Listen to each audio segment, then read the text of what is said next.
Action. Hello, Greg. Um, we're just making a video about forest thinning, wildfire prevention, or greenwashing. We just want to talk with you because you seem to be an expert, longtime activist and journalist. Um, First of all, could you just tell us who you are, a little bit about your background? Yeah, my name is Greg King, and I have been an activist for many years, starting with forest activism, and I got into it through journalism when I was a reporter in Sonoma County during the mid-1980s, and I was covering timber politics. And at the same time, a company called Maxam, which is out of Houston, Texas, bought up the Pacific Lumber Company, which then held the world's largest unprotected groves of ancient redwood. And I started going to those groves, and that transitioned me, that just being in that place in the forest that was at risk, these grand ancient redwoods, really into an activist. And so I jumped the line of journalism into activism and did that for many years.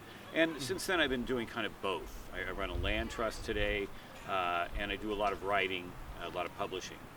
So I have kind of lived this dual role. And I will compare myself to her because she's so brilliant and wonderful, but that's kind of what Naomi Klein does, as she's a researcher and reporter and activist. And so not necessarily my model, but that this is kind of this niche that I see myself in. Thank you.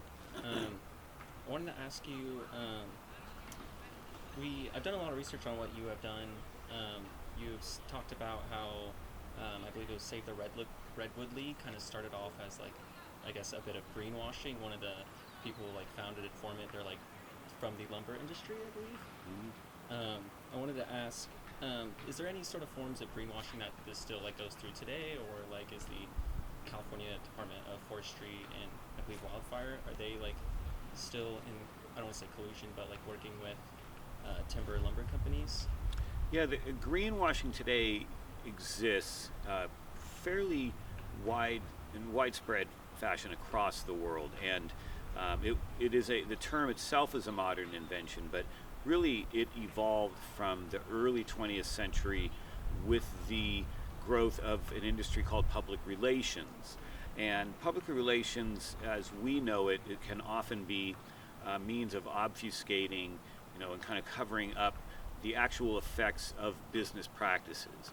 And so greenwashing grew out of that, principally with what I documented in my book, The Ghost Forest, with Save the Redwoods League, starting in the late 1910s. And that instance of industrialists coming together to protect redwoods not for parks but for industrial uses really constitutes the first and longest lasting example of what we today know as greenwashing. And really the organization, as I discovered and put in the book, it operated that way throughout the 20th century through its efforts to forestall redwood protection. There are several instances during which the United States could have had a very large redwood national park, 64,000 acres in 1920, 20,000 acres a few times in the early 1930s, and then again another 60 or so thousand acres on the Klamath River in the 1930s as well. And then throughout, prevention of a true whole redwood national park during the 1960s and 70s, and opposing the protection of headwaters forest, which I named in the 1980s, but in the 1990s stepping in and quashing a congressional bill that would have protected that grove. So that type of greenwashing today is well known and I think more difficult to unearth, or at least to take the mask off of, but this was one of the first. Thank you. And in today, I guess, more modern forms of it, is it still as prevalent or as big of a deal as it was in the 20th century? Yes, today the greenwashing is almost essential for the perpetuation of business as usual under the guise of a corporate beneficence, say. You see ads now for ExxonMobil and how they are developing and perfecting carbon capture, and they are transitioning to alternative fuels and things like that. But ExxonMobil is still well into the 90 percentile carbon fuel burner, in terms of more than 90% of the electricity it produces comes from burning carbon, and it's it's the company that, I guess you wouldn't even call it greenwashing, but starting in the 1970s, covered up its own science that demonstrated that climate change would occur and was occurring even then through burning fossil fuels. And, ExxonMobil had the goods on that and buried it. So, and that's just one example. There are hundreds, if not thousands, of examples. And you see it through a organization called Forest Stewardship Council, which we have found to be really egregiously violating its own tenets, but giving its stamp of approval to companies like Green Diamond here in Humboldt and Del Norte counties. They are certified by FSC as being green, and yet it's some of the worst clear cutting in California today. Thank you. Would you consider the Arcata Community Forest an example of sustainable logging? Yeah, the Arcata Community Forest is one of the best examples of industrial logging anywhere in the country. It's a very small yield that the city foresters and logging crews take out of the forest. I think it's between 5 and 10% of a given 5 or 10 acres every 20 years or something. And they leave the largest trees and select their trees to be taken through a process that encourages growth of all ages and all species, a diversity and age class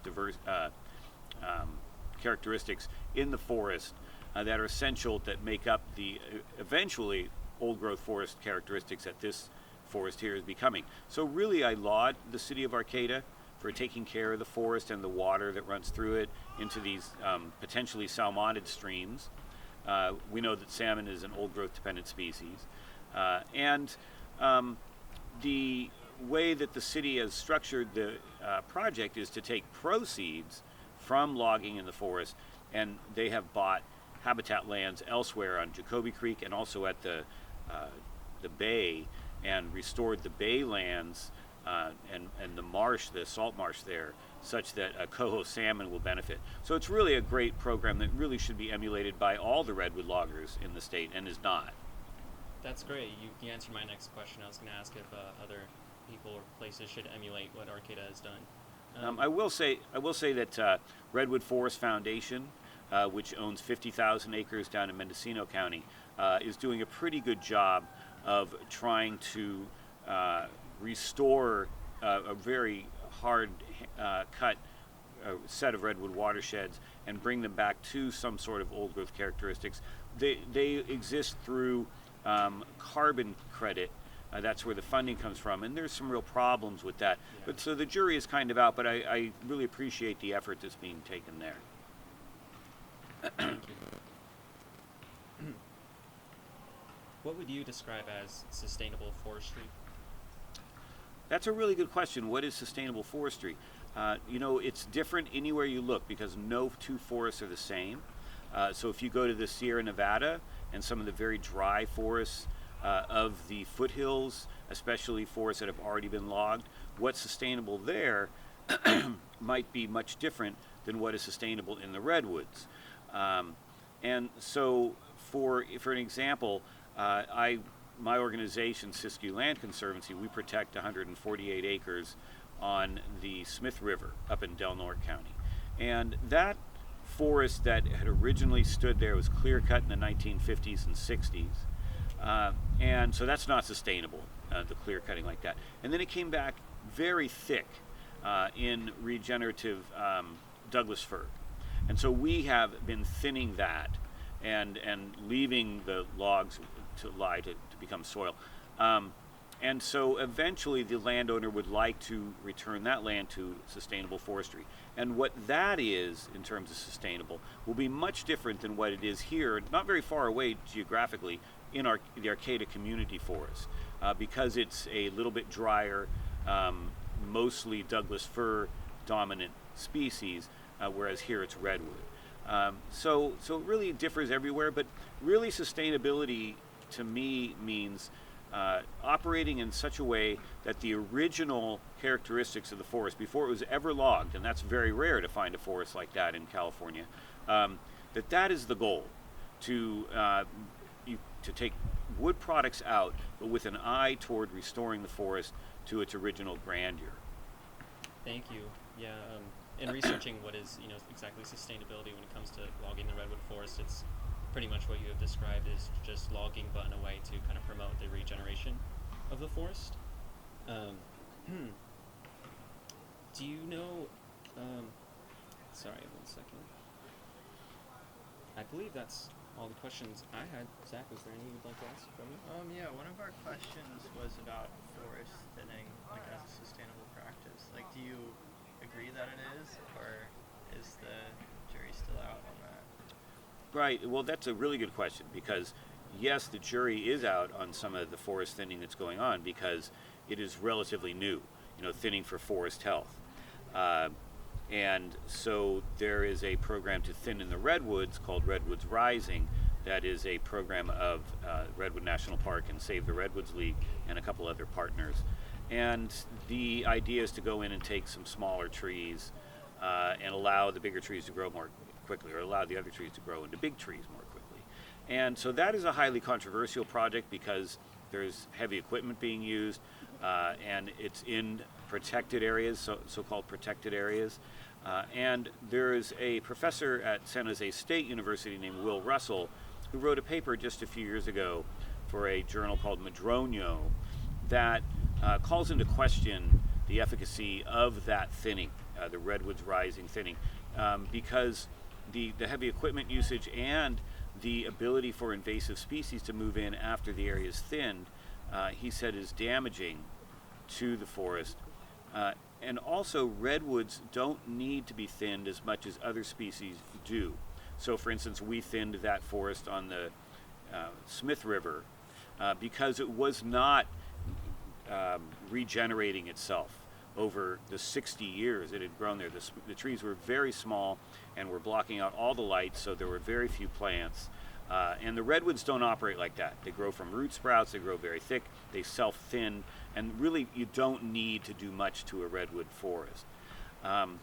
Throughout California today, what's going on is a lot of what's being characterized as fuels reduction, as forest health thinning, but unfortunately, quite a bit of that work is being done in service of fueling biomass power plants. And that is the new logging today. That is, under the guise of thinning, it's the logging, it's the new use of timber.